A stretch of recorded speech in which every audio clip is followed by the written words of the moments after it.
نبی پاک علیہ السلام نے فرمایا وہ بندہ بیوقوف ہے جو ڈٹ کے اللہ کی نافرمانی کرے اور اللہ کی رحمت کی امید بھی رکھے.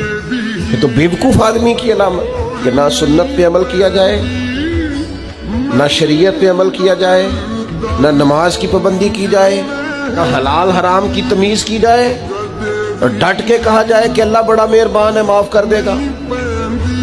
ڈٹ کے کہا جائے کہ دوزخ میں تو کیا میرا سایہ نہ جائے گا.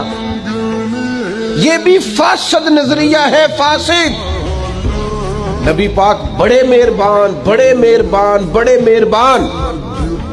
پر سیدہ عائشہ صدیقہ رضی اللہ تعالیٰ عنہ فرمانے لگیں اپنی ذات کے لیے نبی پاک نے کبھی کسی سے بدلہ نہیں لیا، لیکن اگر کوئی اللہ کی حد توڑتا تھا نا، رب کے دین کی حدود پامال کرتا تھا تو حضور جلال کرتے تھے.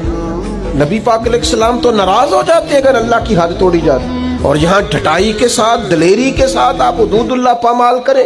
یہ فاسد نظریات ہیں.